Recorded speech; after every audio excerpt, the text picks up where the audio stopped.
So hi friends, ఈరోజు అయితే నేను అంగడి పోయినా. ఈ అంగడి వచ్చేసి హుజురాబాద్ మండల్ పక్కన కందుగుల గ్రామం పక్కన ఉంటుంది. దీన్ని ధర్మరాజులపల్లి అంగడి అని కూడా అంటారు.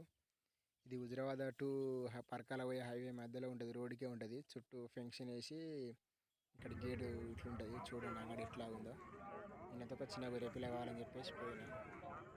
ఇలా ధరలు అయితే ఏం బాగాలేవు, ఇప్పుడు సీజన్గా లేదు కాబట్టి ఇప్పుడు ధరలు ఏం బాగాలేవు. గొర్రె పిల్లలు అంగడి చాలా డల్గా ఉంది, ఏమంతగా అనిపించలేదు నాకైతే. చాలా అద్భుతంగా అనిపించింది.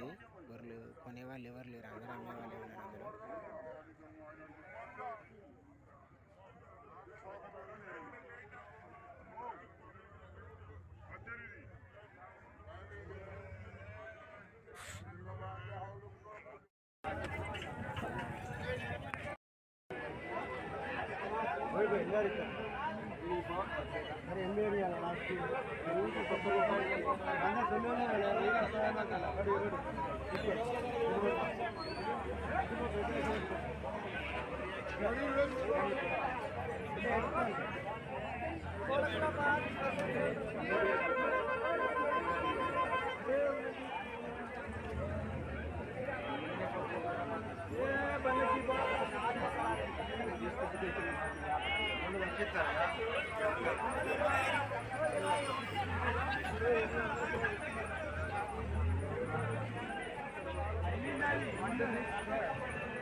నేనైతే గొర్రె పిల్ల కొంటా అని చెప్పేసి నేను అడిగిన. అతను అడిగితే 7,500 చెప్పిండు. నేను 5,000కి అడిగిన.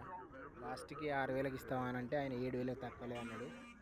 7,000 అంటే అనవసరం లే అని చెప్పేసి ఇక నేను వదిలేసిన. ఇంకోటి వేరే దిక్కు చూద్దామని చెప్పేసి చూసిన. అదే గొర్రె పిల్ల చూడండి, దాన్ని 6,000కి అడిగిన, 7,000కి తక్కువలే అని చెప్పేసి నేను చెప్తే సపరేట్గా నా భయాన్ని నేను తీసుకొని వచ్చేసిన అక్కడి నుండి. వేరే కాడ కొనుక్కుందామని. అయితే ఈ గొర్రె పిల్లను 2,500కి కొనుక్కున్నా. ఇక మనకు అవసరం ఉంది, దీంతో 2,500 కొనుక్కొని వెళ్ళిపోతున్నా. రోడ్ ఎక్కిన, మన బండికి గట్టేసుకున్నా నేను. చూడండి బయట నుంచి అంగడి బయట highway road, Parakala to Huzurabad పోయే రోడ్డు ఇది. చూడండి ఇట్లుండదు. అన్ని ట్రాలీలను కూడా బయటకు తాగుతాయి. అంగడి రోడ్డు దగ్గర దీన్ని మండి అని కూడా అంటారు.